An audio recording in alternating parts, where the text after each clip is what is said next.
Well, so we're doing this banding together series. We started it, it was something that thought about doing right after everything started and everybody was locked in their homes and then shortly thereafter people were starting to get laid off and furloughed and we saw that this was going to be a challenging road ahead. We kicked this off just to try to find a way to help people, just try to figure out a way that we might be able to help people navigate the waters of searching for a job, navigate the waters of interviews and all of those sorts of things. So I appreciate the three of you joining. We have two that have recently landed jobs, and we have one who is still looking for a job. So it's going to give a cool perspective on both of those things. So great. Jen, if I could have you start off by introducing yourself, that would be great. I'm Jen, or Jennifer Weimer. I am the Senior Enterprise Program Manager now at ISSA. Recently started there back at the beginning of June. And I was lucky enough to be able to find a job after being laid off right as this COVID situation began. Excellent. Thanks for being here, Jennifer. And Dan? Yeah. Hi, Dan Cowan. I am the one who's still looking for a job. Just spent 12 years at Exos, which is a human performance company. And while I was there, started when the company was about a tenth of the size it was today. Experience across B2C, B2B, everything from brand management to lead gen, demand generation, to Fortune 100 B2B companies, social media, PR, jack of all trades, maybe a master of one or two. And yeah, just been looking for kind of what's next, kind of B2B, B2C, different kind of departments and services. And while at the same time, just kind of building connections like we're doing today. Excellent. Thank you so much for being here, Dan. I appreciate it. And Julia. Hi there, I'm Julia Churan, and I spent the last 2 decades working in technology and marketing, everything from product marketing, content marketing, and most recently, I spent the last 1.5 years consulting in the marketing realm in a variety of different areas, and deciding that I was looking to make a career pivot. Wanted to get back to a more face-to-face client partner type relationship and managing accounts, and also changed industries from technology to healthcare. Landed a new role just 3 weeks ago, so I'm right now still in the training phase and enjoying this kind of change and fresh new perspective again on career. Awesome. Well, congratulations on landing the new opportunity. We'll get into that change like you and I talked about before. Yeah. How you made that transition or that pivot to a new industry. First thing I'd like to ask the three of you though, as you look, over kind of what's happening right now, one thing that I'm finding to be true is people who are looking or people who are trying to identify their next opportunity are finding very creative ways to help others who are doing the exact same thing. And I'm curious from your perspective, how you're finding that, like what you are doing specifically, if you did, and I don't know, Jennifer, you and I didn't talk about that specifically, so I don't know what you did, but I know Julia and Dan, what you guys are doing, but I'd like to talk about that a little bit because I think that seems to be a common theme and something that is very unique to what's going on today that I've not seen before. So Dan, can you talk a little bit about Rocket Resume and kind of what you're trying to launch there along with other things that you're doing? Yeah. So, I was with Exos for 12 years and that was straight out of college. So for me, fortunately, this has been the first time I've gone through this kind of job search and job application process in quite a while. Unfortunately, I'm doing it when millions of others are also doing it. And so while I got into the start of it, this whole just submit a resume. And that was kind of the only way a potential company could get to know me or understand the things I've done. And there's a bit of a frustration that if I go back to 2008 and all these innovations that have happened in all these different areas, it seemed like this was one area of business and life that hasn't had a lot of change or innovation. So I was taking actually an online course from the college I attended, Babson College. And there we were taught about rocket pitches. And a rocket pitch was a way to do 3 slides in 3 minutes that pitched a business idea. And that's all you had. And so my concept was, well, a resume rocket pitch. So I created 3 slides, kind of about who I am, you know, as a person. What have I been doing for the past 12 years, the type of areas, experience, et cetera.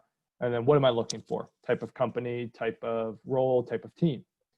And created it using, you know, one of the screen share video services, just a simple deck, and put it out on LinkedIn. And for me, it was an opportunity to not only share more with my network, once again, that, hey, I'm looking, here's what I'm looking for. But hopefully as they interacted with it, you know, that extend to their network and other people. And then also as a follow-up, you know, for some of these conversations I've been having, whether it's, you know, getting connected to recruiters like yourself, Alan, or just people in other areas, was it something that I could just share as a pass along? And so I did it, and I got, you know, some really good reaction, some good feedback of, hey, this is where I think it works, maybe it doesn't work. But it's opened up kind of what the purpose was. It, you know, got me connected to this another individual, Ephraim Yarmick, who is running this great project called Project 1000 Hires on LinkedIn, which got me another video interview with him. I used it to land, I was on a LinkedIn Live with Sangram Vajri, who's the co-founder of Terminus, who's one of the leading B2B marketing voices, and spent an hour with him talking about the job recruiting process and how people can kind of do their own personal pitches, and then just using some follow-ups. And for me, you know, I also put out a template and a guide. I was like, hey, if you want to do this, here's how I did it. Was I the best at it? No. Was I maybe the first, as far as I know? But I think there's so much competition right now, but there's not a lot of ways to stand out. So if it just helps you get one more conversation, one more, you know, view from someone, I'm comfortable talking, be in front of a camera. Some people may not, but I think in a time like this, you got to try to find something different, or else, you know, someone else will find something different to help them stand out. Yeah, and I want to come back to that. A lot of competition, but not a lot of ways to stand out. So we're gonna come back around to that point that you just made. But so Jennifer, what about in your, when you were looking? I know you've landed, but when you were looking, what were some of the things that you found to be uniquely helpful from others, or for you to help others? So this go around of looking for a job, I didn't really do anything unique, I would say. I did kind of the standard, reach out to different recruiters that I've worked with in the past, you know, really follow the different job listing sites, such as LinkedIn and, you know, Indeed, and, you know, all those others. And I was fortunate enough just to come across, you know, that this ISSA was looking, and that, you know, it was a fit. I was, like I said, I was really lucky. I mean, it happened really soon after I was let go from my previous job.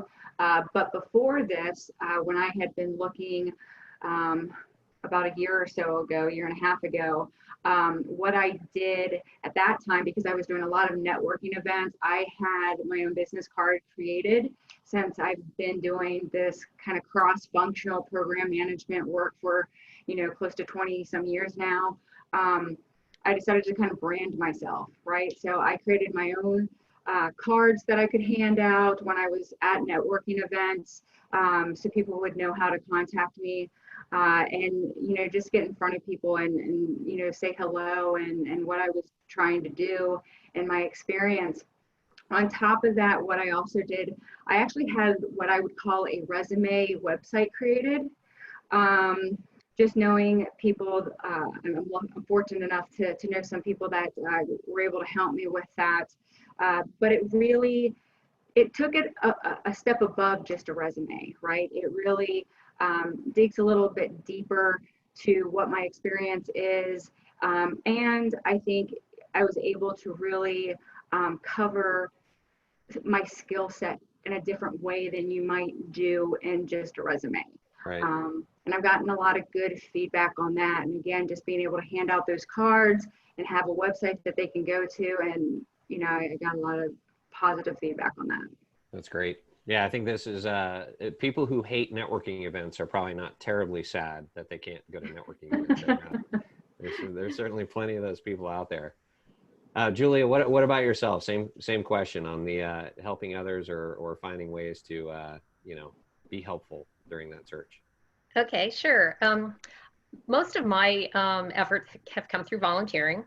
I love to volunteer, and I actually have volunteered for several years for a local nonprofit that assists people in career search. Not like a recruiter, but in the tools to search and also helping them connect with hiring companies. And I had many years ago back in Ohio, I'd had a connection, reconnected when I got here, and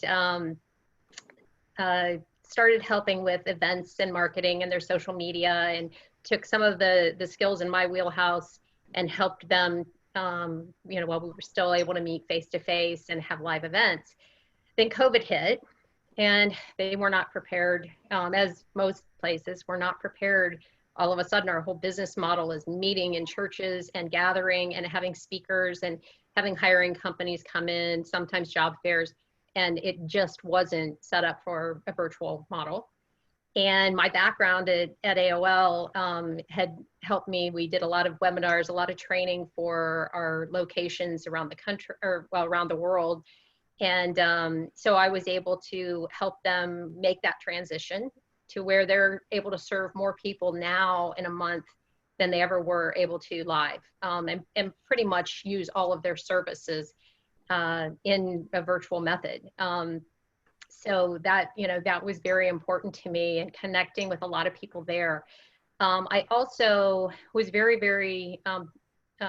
grateful that my company gave me a generous outplacement package. And I met some great people through that outplacement organization.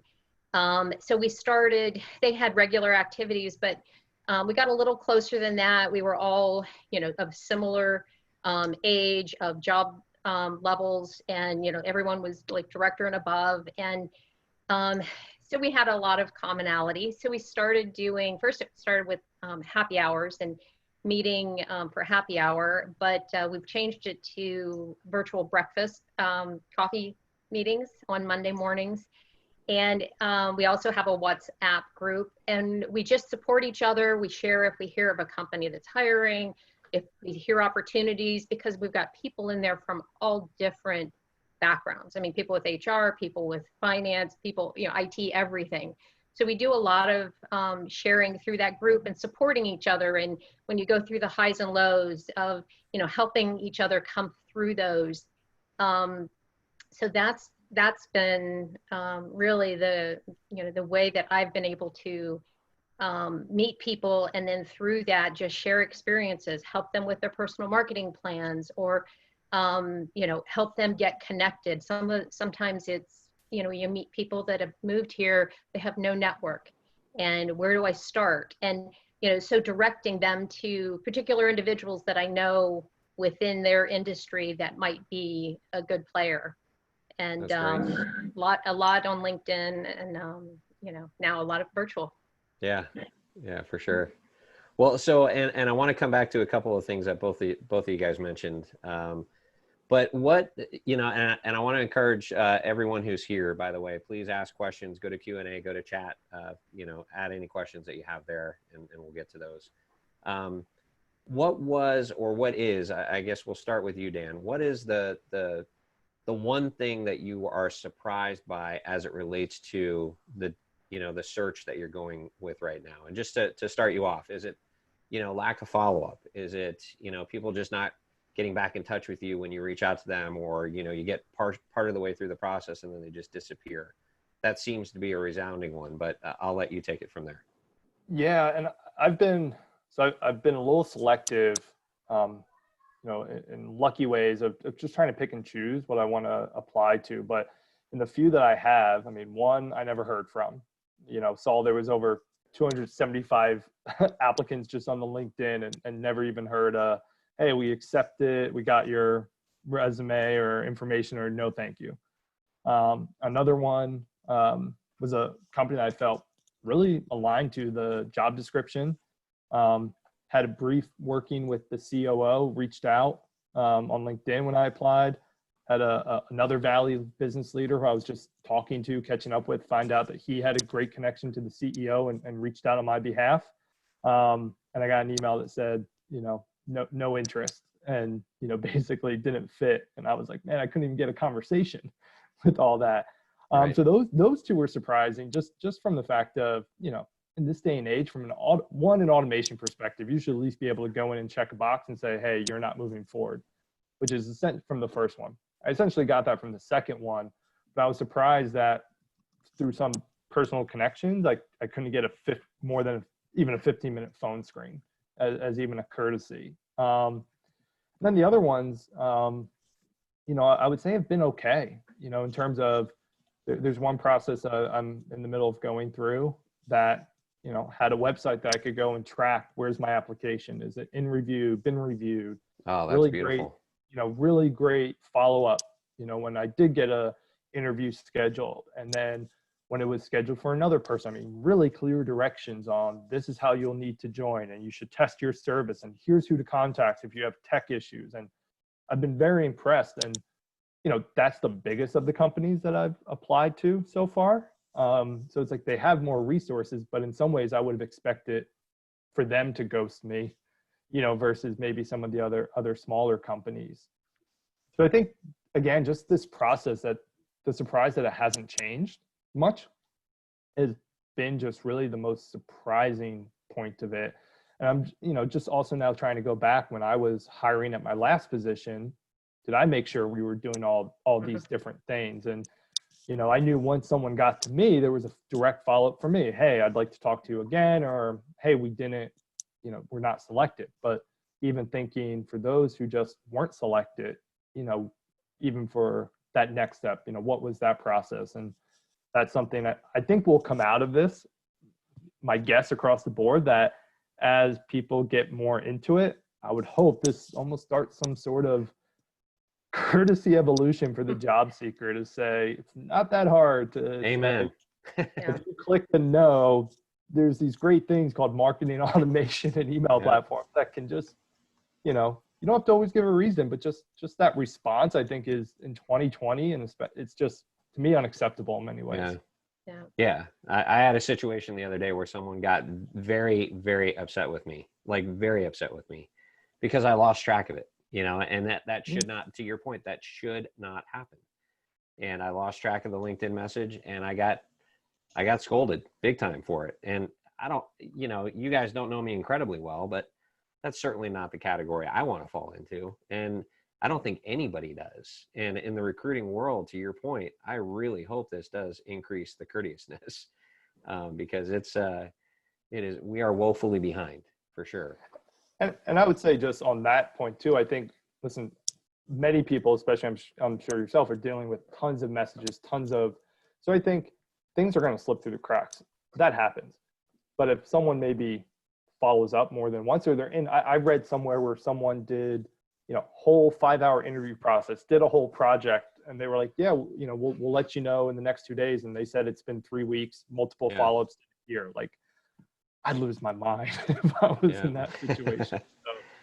So there's got to be empathy. I think as long as there's empathy on all sides, it's, will be a much better process moving forward. Exactly. And Jesse, we're gonna get to your question. I've got your question queued up, but I wanna ask Jennifer and Julia real quick that same question, regarding, the hardest part, or the part that you were most surprised by as you were looking. I know both of you have landed, but were there things that you weren't expecting that you found, or were there things that have happened every time you've searched, that you just found haven't been solved yet that should be? Yeah, I I've experienced what Dan has, where reading through the job description and, knowing the company's background and stuff, I felt like it was almost like a shoe-in, right? Based on my previous experience and everything, I really felt like, okay, this really looks like a good fit for both sides, and I would submit, the application, go through that process, and then never even hear anything back. Even from just, sending in that, the application, knowing that it's most likely going into a database that is, going through some sort of a word search of the resume and everything. Yeah. I would have expected at least something back. And most of the time, you get nothing. And it is a little discouraging when you really don't understand, why or how you couldn't be seen as at least a candidate for the position, when you're looking at your resume thinking it's pretty much a dead-on match to the job description. Yeah. So I always kind of didn't understand that. So I got to a point where I would say to myself, it's probably they're looking at it for a different level, and that's not coming through in, how they have things worded in their, job description. So when they see maybe my resume, they realize, I have more experience than maybe what they need or what have you. So that's how I worked myself through those situations. And you have to. I mean, you have to find the win somewhere. Yep. You have to, keep putting one foot in front of the other. And I would say that's a good, even if it is a mind trick, right. Even if it is something that just kind of gets you through the day. I mean, we all have to do that in a variety of ways throughout the day. And that's how you did it. And obviously it was successful for you. Julia, what about yourself? Well, I have to agree with the lack of responsiveness. That's probably the number one frustration, not just through the ATS process, but even when you interview and not getting, any kind of feedback, or that you have to follow up to find out you don't get the job rather than, getting any kind of response. That's number one. Another thing that I found, and I had several experiences with, were the free consulting. I went through that more than one time, where they post the job, you apply, go through the interview process, bring you in, give you the task, a very specific task. How would you handle this? Send you away to do your case study, put together your presentation, and then nothing, but you've spent an hour of basically free consulting on how you would handle or do this task or approach this, that we're looking to implement this. What would you do and how would you do that? How would you staff it? That I found very frustrating on a number of things. And, so I do hope that our just common courtesies change that scope. And I know some of my friends in the HR world that now have found themselves furloughed or outsourced, they are encountering some of those same kind of frustrations that they say they weren't aware of, or they weren't thinking about. And now that they're experiencing it, like the embarrassment that this is even, I worked in HR and we were, not responsive. And so, I think that they're seeing what, comes around goes around. And yeah, we can hope, Dan. We can hope all of you that this changes it. But yeah, I like the thought that this is going to fix it. That'd be a nice add at the other side. So I want to get to Jesse's question. So Jesse just asked Dan specifically, but I'd like to ask the entire panel. Did you receive good, honest feedback from any of the recruiters or companies as you were going through the process? Yeah, I would say for those who were responsive, and so I did have some other opportunities. One was through a recruiting service. And throughout that journey, both the recruiter gave me good feedback. And then even when I got to the finalist stage and they chose someone else, they came back to me with feedback of, hey, this is why, they thought this person had more experience or whatever it was. And that was helpful. Similar for another opportunity where I was referred by multiple employees at the company. And after having a conversation with the recruiter, same thing. The response was, hey, after talking more with the hiring manager, they wanted someone who just had much deeper experience in this one very specific area. And so, that's been helpful. And, just understand, okay, I can live with that. I understand, I have 12 years experience, but I just don't have 5 years doing nothing but that role, Right. and that role only. So that's helpful. And I think, again, when you get to a certain point, you should expect that kind of feedback, especially if you get to a finalist role or something where you've done a presentation. And again, going back to, did I do that? I think I would, if I'd have 2-3 finalist candidates and I chose them or didn't, for the ones I didn't choose, trying to remember, I probably didn't give a reason, because I was probably told by HR, don't give a reason why you didn't hire them. But I always say, hey, if you want to talk further, and I try to just say, hey, this was one area or not. Was I probably always perfect? Definitely not. But I think it's also okay to ask. If someone says, hey, we've gone in a different direction, we appreciate it. But if it's not just an automated message and it is from, the internal, point person you've been talking about, it doesn't hurt to just ask of, hey, was there anything specific, that just didn't help me stand out, or, from experience or the process. And I think if you find the right people on the other side, they will be willing to help. And even for the ones who I didn't get the job, they were like, hey, let's get connected on LinkedIn because I'd like to help you where I can, or other things like that. And if you can then leverage that to another part of your network, then again, make the ask. But I may be the rare exception just from some of the other horror stories I've heard. No, that's a great point. I encourage people all the time, just ask. Yeah, especially if you've been declined. There's no harm in going back and asking that question. What about yourself, Julie and Jennifer, on the honest feedback? Did you guys get that as you were going through the process with other interviews? If I got anything, it was more of a standardized response. I always felt, again, like there was something.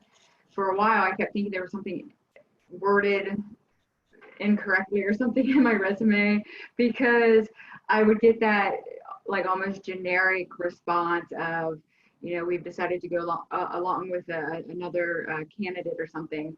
And there really wasn't any additional feedback. And then as for interviewing process, if I got to an interviewing process, it was just I would say it was it just didn't feel like the right fit. I think, from my standpoint, where I was like, yeah, this position isn't exactly how you guys have it maybe worded, in your job posting and stuff like that. So it was more on my side deciding at that point not to continue on in the process. Got it. Yeah. Go ahead, Julia.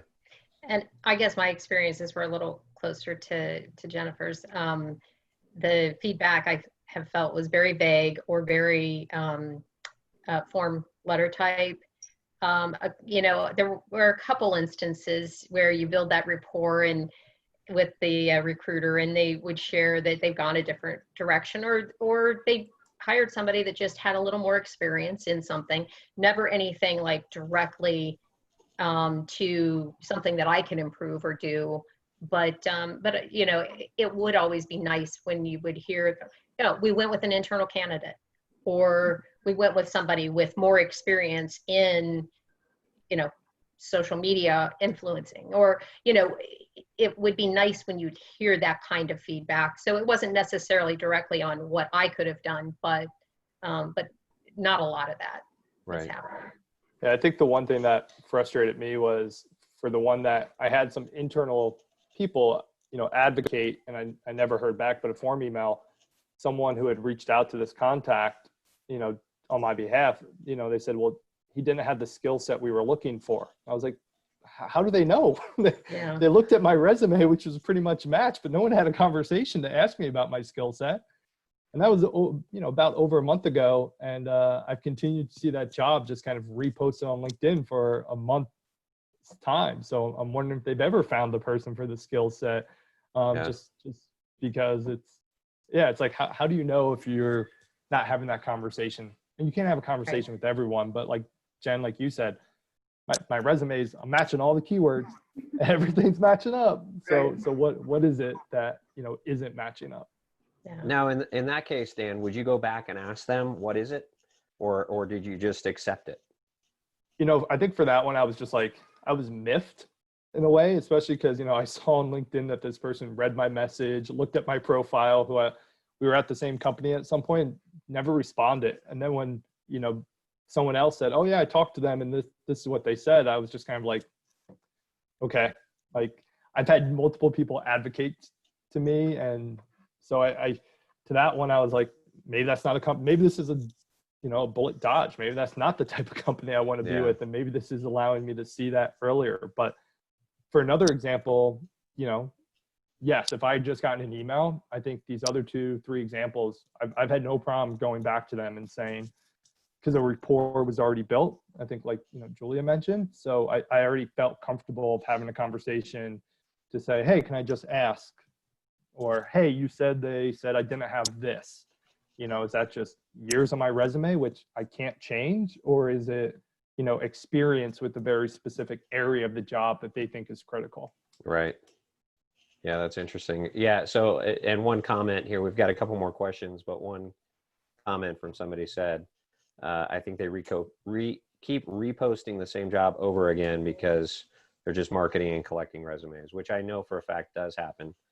I'd like to say it probably happens less than we all think it happens. I would like to say that, but I don't know that. But yeah, that's definitely a thing. So that job might continue to get reposted just based on that alone. So one of the other questions that we have from Alan here is, how has the most recent job search experience changed you as a person? Which is a very big question. But can you think about what you've gone through? I mean, Julia, and I think I want to take you last because I know you pivoted and changed direction completely as far as careers go. But Jennifer and Dan, Jennifer, do you want to go first on that one? Sure. Again, I've been in program and project management for, 2 decades. So the work itself isn't necessarily different, but with the company I'm with now, they've recently, they almost feel like a startup, right? And it's exciting to be with the company at this time and its maturity, because it gives me a different vantage point, right? So I'm getting to use the skill sets that I have built over the last 2 decades to help an organization that is new to having a PMO. And I'm really getting a chance to help develop and structure and shape, what that looks like and how it fits the needs of the company. And that's something I've not really been able to do in the past. I'd be able to make some maybe process changes or, little things here and there. But this is the first time I get to, really come into a company, see what the need is, and really start, building from the ground up, using the skill set, like I said, that I've acquired over the last, 2 decades of doing this type of work. And that's been a huge change for me. I get to be creative a little bit more than normal. And it's really exciting to get to be that person that gets to build the structure instead of just following the process that someone else has created. That's awesome. Yeah, I'd say, for me, it's just going back to even like my self-reflection when I was hiring people, like just trying to think of, was I that good person who, as people are reaching out to me to check in, when maybe they were let go from our company, or other times was I as good as following up with them? And I think that's just I always like to consider myself a compassionate person and wanting to help others. But I think, at times when someone is let go from your company and you're still there, sometimes you don't know what to say. And I think for me, this experience and understanding how powerful it was to hear from people to say, hey, I'm so sorry, or whatever it may be, but also in a way surprising to maybe not hear from certain people. It's made me reflect and be like, I need to be a better former teammate, in the sense of when someone I work with or someone I know has maybe been impacted, am I doing more, or really checking in on them and really, trying to put away the awkwardness of, it's not my fault they're gone. Can I still be, a good teammate? And so I've been super thankful. I mean, certain people have reached out who have offered help in ways that I would not have anticipated from them. And just kind of that self-reflection more of, hey, maybe I wasn't that same way to them when they needed it, and how can I just try to make sure I pay that forward whenever the next opportunity is. I love that. Yeah, that's great. And Julie, I know you changed careers, but I don't know if you decided to change careers because of the search, or if it just happened. So it was a couple things, a few things, I should say. One, I had been with a major technology brand, pioneer in the internet industry for 21 years. Through acquisition, was no longer with them. And that was a great time. It gave me a lot of different opportunities to try different aspects within marketing and editorial content, and it was a really good experience. I made after that, I went to a digital marketing agency, which I had the skill set and things, but I just never felt like it was a good fit. And then they closed our office, and at that point I was just, I just don't know where I'm going from here. I struggled with that. I did the consulting, and and that was a year of a difficult time. And then I went through some personal loss. And during those months, I was able to really kind of reflect on, when was I happiest in my career, and what were my least satisfying periods. And a friend had recommended that I do a personal marketing plan and really kind of define, all of the things that made me happy, where I wanted to go. Because I look at, I've got another 12, 13 years in my career, and do I want to continue being, just working for a paycheck and not being, personally fulfilled? And so for me, a lot of it was helping others, getting back out there and doing for others, which I was doing through my volunteer activities, but not, not any longer through what I felt like in my career. And because of some of my personal loss, I had been very active and involved with senior living, and I'd done some consulting for a senior living business, and also hospice. And so it was through those connections in my consulting and my volunteering for those that helped me decide to go back to an early part of my career, managing B2B relationships, and then also being able to help families at a difficult time in their life. And I just positioned myself, like I said, through between some of my consulting relationships and my volunteering, and had someone reach out to me and say, hey, we've got this opportunity, we're expanding, and we think you'd be great for it. And it probably wasn't something that if I had seen on a job board or something that I would have applied for, but it was like instantly when I got that call, I was like, this is, I feel like, where I need to be. And it felt right. That's really cool. Yeah, I guess it's probably having that open mind. Mm-hmm. And listening intently to what's going on around you that brought you to it. That's cool. Well, and it's also one of those things at this point in my career, making a change from technology to healthcare.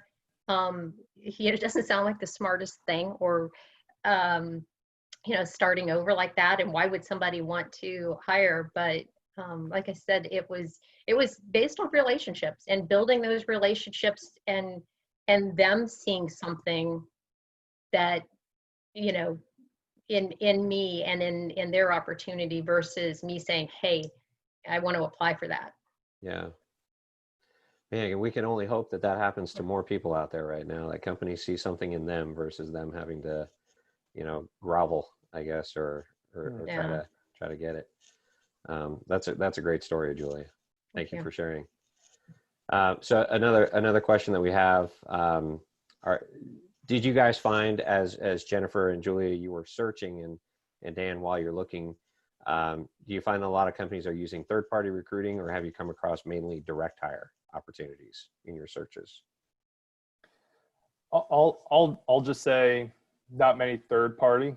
There was one opportunity of the few that I've explored that was a hired recruiting firm for the position. But other than that, it's my conversations have been with the direct employee, or in an instance where I had employees at a company kind of suggest me, it was direct from that company. So not me personally experiencing that yet. Right. I think it's more like industry. I feel like there are certain industries that have more of that third party type role, or if you're at a company that's constantly looking for a lot of turnover in certain areas. Yep. But that's just, from my own experience. Okay. What about yourself, Jennifer? For the most part, it's been, directly from the hiring company. Yeah. And Julia, same? Yeah, pretty much the same.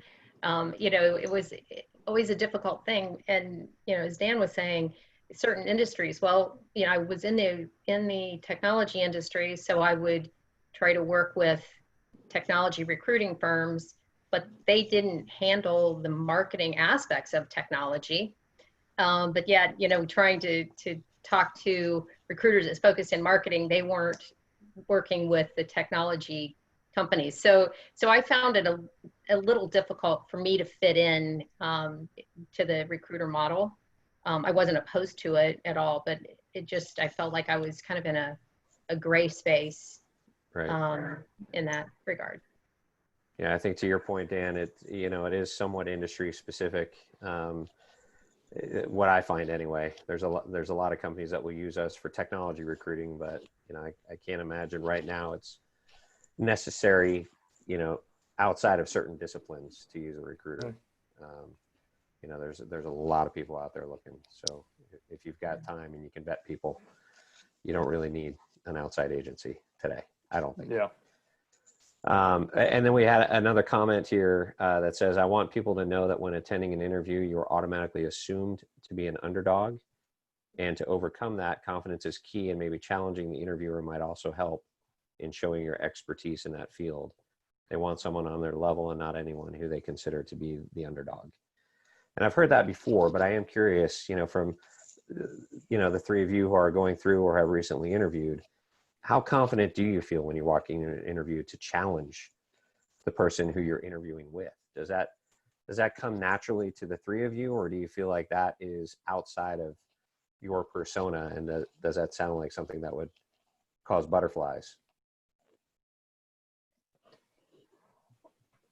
I'll start. I think you have to read the room maybe a little bit. I think it also depends on who you're interviewing with. If that initial conversation maybe with HR, who's a screener or someone like that, I think absolutely you should come in with all the confidence in the world and speak to your background and things you've done with, this is how I did this or that and why and all that. I think as you get through the process, you should still have confidence in what you've done and be able to justify if someone pushes back on, well, why did you do this and not that? Or how come you didn't, did you think of doing something like that? And still have that opportunity to maybe push back or think of examples of what you may do if you had this role. But I think if you're interviewing someone who maybe is a very senior or maybe a known expert in the area that you're interviewing for, you also want to be careful, because if they're an alpha dog and you come in with the personality of an alpha dog, that sometimes people are going to like that. Sometimes they may not. So I think it just comes down to, you should be confident in what you've done, in your experience, in your knowledge, and all that. I think that's key. And I think how you express that comes out as part of that kind of emotional intelligence and reading the room of who you're speaking to and the conversation. Yeah, there's an article that I read recently that said you're invariably going to get a question about, what success you look back at and say, that was really a great success. In every interview, you're going to say, what are you most proud of? Or what would you like to hang your hat on? Or any, variety of that sort of question. And the article was touting that you should use I. We're all taught to use we, me and my team. And my team and I accomplished this. And the author of the article was saying, say what you accomplished. Talk about you specifically and the fact that you were able to either come up with the idea or deliver, some of those things. And that, again, I think, to your point, Dan, is reading the room, knowing your audience, because you have to know if you're going to be on a team of, serious collaborators and people who don't want you to be the hero, they want the team to be the hero. You have to know that. And you can gather that through questions and being curious and things like that. But yeah, I would say temper it and know the audience is a good approach. Jennifer and Julia. Oh, go ahead, Dan. I was just gonna say, my mom always said there's a fine line between confidence and cockiness. And she used to say that to me more in my athlete days, but that's always been in the back of my mind, when it comes to work and how you present that. And I think what you just said, Alan, and others, sometimes it's a fine line to walk, but at times I think you can go on both sides of it depending on the situation and all that. Exactly. Yeah, and another comment, basically know what you have to offer, and that's huge. I mean, Dan and I were talking about that as we were, hanging out in the room by ourselves before everybody else joined. Being prepared, there's going to be standard canned questions that you get during an interview, and knowing the answers and scripting to a degree, scripting the answers to those questions gives you the opportunity to really stand a little bit above most people, where they're racking their brain trying to come up with, well, what did I do in that? What would I do in that situation? Those are going to be questions you're going to get, so you can prepare for those. But Julie, you're going to say something. Sorry. No, what Dan said about the fine line between cocky and confident is, exactly right. And some people, that's their nature and that's what they feel comfortable with. Great. For me, that wouldn't be. It wouldn't be genuine. And so I just wouldn't, I wouldn't challenge like that. Yeah. Jennifer? I think if I would challenge, it's because, again, I know my experience, right? I understand the question that they're asking me. I have, a good example of having that experience or whatnot, and really just explaining to them why I would have made the decision I did if they were saying, they were asking, well, why did you take that? Why did you go in that direction, or why did you handle it that way?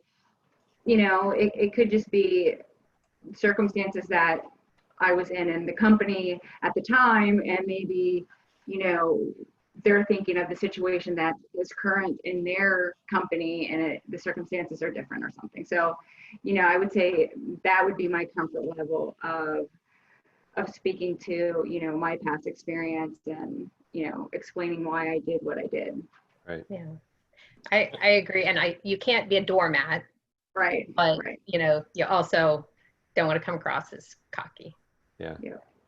And I think there's also, you want to be able to give context around sometimes, like, hey, this is what we did or didn't do. And, every business is different in how they go about their business, the things they deal with, and so, the biggest part of the business I worked on for the past year or 2 years, we were not a click to buy area of the business. We could be a year marketing cycle because it's on a 3-year RFP cycle for what we were selling, where, I maybe didn't have 200 leads coming in, but when a lead came in, it was sizable, and it was all the work before that. And sometimes just being able to, I think, Alan, what you said, like having some of those canned answers and understanding, like, how would I set this up? How would I lead with their results, or what would be some different approaches? You may not get the question that you're like, I got it. It's right here. I'm ready to spit it out. But you might be able to say, okay, I've got these 3 or 4 examples. Which one kind of works? And I could frame. And I think that's something that, in the position I'm in right now, just kind of continuing to go through that database in my head of which examples, would I want to bring up that maybe highlight a bottom line result versus a collaborative result versus, all these different potentials. Yep. Preparation is key. That's for sure. So you had mentioned something at the beginning, Dan, about there's a lot of competition, but not a lot of ways to stand out.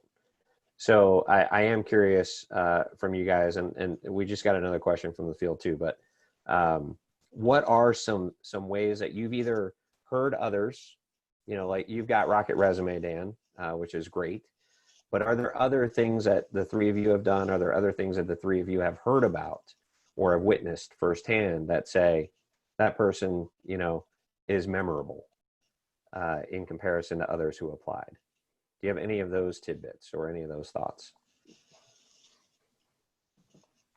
Julia, anything come to mind? I'll just go around real quick because one of the things that I tried to do was always make my thank you note to them memorable. Whether it was let me stop you right there. The fact that you sent the thank you note in and of itself is memorable. So kudos to you. Carry on. Sorry.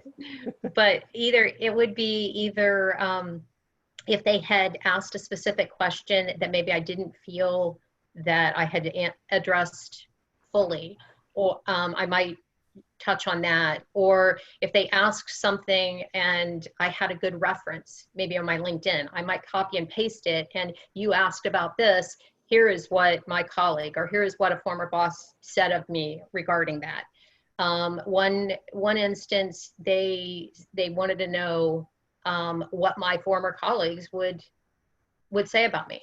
So I took all of my LinkedIn references, I put it in a word cloud tool and sent them with my thank you. You wanted to know, and this is what they said, and I sent them the word cloud. So I tried to do something that was creative as my thank you to create that lasting memory. So, if maybe the interview didn't, really wow them, but they got that next one, and I never tried to, would not do a canned. If I met with a panel and it was 4 people, everybody got a personalized with maybe a question that they had specifically asked, or thanking them for asking that. I'm glad that you did, just so that they knew that I was paying attention to them. I love that. And did you handwrite those, or were those emails? Most of them were emails. Some of them, especially like when it would get to the final round, I'd send an email right away, but then I'd come home and try to get just a little quick note to then one more touch point that a couple days later, there's my name at their, at their desk. Right. Cool. So we have 2 more questions here, but I want Dan and Jennifer, if you guys want to be able to answer this, and then there's a third that I wanted to ask. So we might run a couple seconds over, but Dan and Jennifer, do you guys have anything to add? I don't have anything for that one now. Okay. Yeah, I would just say, like what Julia said, try to find some way to stand out, whether it's early in the process or during the process. Similarly, I try to add like a note or something that happened from the interview to connect, make, one process the other day, someone on the team made fun of someone else's new computer video not working. And I said, I knew at that moment, that's when I could be part of this team. And so just try to find those things that help connect you. I think it can be helpful. Cool. So 2 other questions that we have, we'll take them in order, but what resources did you find most helpful in your search? Career coaches, resume writers, career placement resources, free online tools, any sort of resources out there like that? Do any of you have any thoughts as it relates to those things? Dan, you're shaking your head, so I'll go with you first. I would say first and foremost, network. I mean, my LinkedIn network and network of my LinkedIn network. I mean, Alan, that's how, we got connected. I had 2 different people that said, hey, I think you should talk to this person. So just reaching out and letting people know, hey, this is my situation. And, if you can help, I'd love to hear from you. And then I had a friend who's in HR in college who, did a resume review for me. So that was helpful. And found someone who did a mock interview for me. And again, that's just all part of people I've met. And one website has been jobscan.co, which is essentially a keyword matcher from a job description from a resume, from your resume, even though that's kind of what I'm railing against with my resume rocket pitch, that it's not true and personal. That's definitely helpful if that's your first step. Yeah. Perfect. I agree. Okay. Anything else to add, Jennifer or Julia, to that? I do the same thing. My first thought is to reach out to my network and kind of get the word out that I'm looking and what I'm looking for. And then just having people, review the resume, like yourself, Alan. I know I had you review mine way back when, and just, get that feedback to make sure that it reads the way I think it does, right? And that'll come across, to the companies, that I'm interested in that way. Yeah. So. Yeah, I agree. I'm a big into networking, and I'm a huge LinkedIn fan, whether it's job search or just in your career. LinkedIn I find very, very useful and powerful. But one of the things that I feel that helped me vet companies, and I think that that's just as important as any aspect of it, as making sure that it's a company for you, that you match their culture, and that was doing informational interviews and reaching out to my network, whether I knew them or not. I would reach out and, I see you've been at, XYZ company for 3 years. I'm looking at opportunities there. Wondered if you would take a few moments to share. Some people never respond. Some people will, connect with you, but not really talk to you. But the times that I've had, and I found, good success. A lot of people, especially now, are wanting to help. Yep. And I found a lot of good information on, if you tell them about a position, once you start to build that rapport, tell them, like a position, and, oh, I don't know if you want to be in that area, or that's kind of a hot spot, or, you might want to look at this. Why don't you connect with this person? People are willing to help a lot if you ask. So You have to knock I on the door. I found those very, very useful. That's great. I love that. So one more question, and then we'll see if we have time for my last one. But this is an easy yes or no. Do you all think it's rude for interviewers to not switch their camera on, yet they request you to turn yours on? Pretty sure it's a resounding yes all the way around, right? Yes. It's rude, but it's their choice. They're the boss at that point.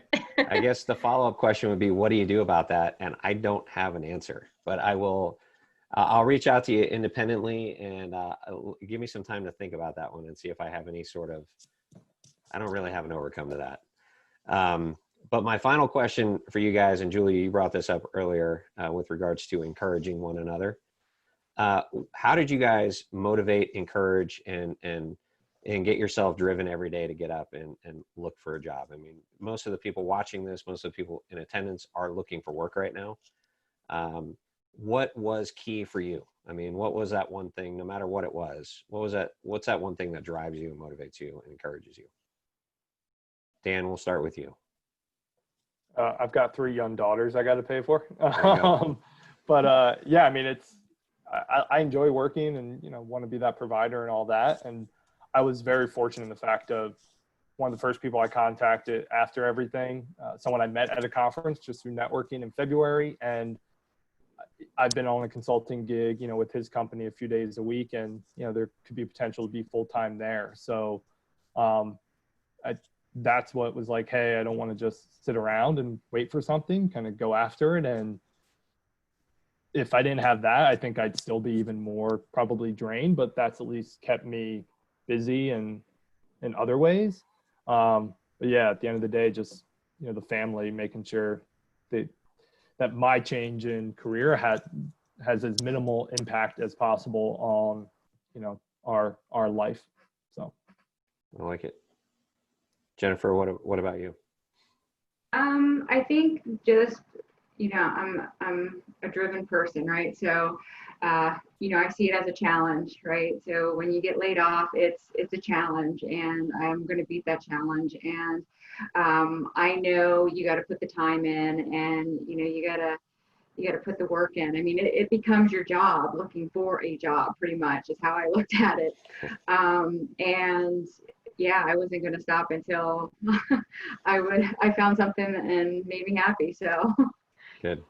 yeah, it worked out. So Yes, it has. Definitely has. Julia? I think, a lot of mine, well, I've said, I'm big into volunteering. I would help anybody, anytime that I could. I like to build my network. I like to share and connect people, just like I like to share restaurants, with friends. So I think that a lot of it is my, passion for helping others. And the more that I connect with people, the more I can help others connect. And, that was a lot of my, it was more of a normalcy, because if I didn't have that, when you're working, you have a normal schedule, you have responsibilities, you have tasks, you have that. My volunteering and my helping others filled in that gap and gave me my task list, gave me my, my number of people to connect, with each day. So it gave me felt that same kind of, responsibilities and tasks that a job would do. Excellent. I had reason to put something on my schedule. There you go. There you go. Yeah, finding a job is your full-time job, and finding a way to fill those gaps. So, well, I can't thank the three of you enough. Jennifer, Julia, and Dan, thank you guys so much for joining us on Banding Together. And I appreciate your time. I appreciate your insights. And I'll catch up with each of you individually after this, but I appreciate it very much. It was good to see you. Great. Thank you, Alan. Good luck, everybody. Great meeting you both. yeah, good luck, Bye. guys. Bye. Take care, everybody. Bye-bye.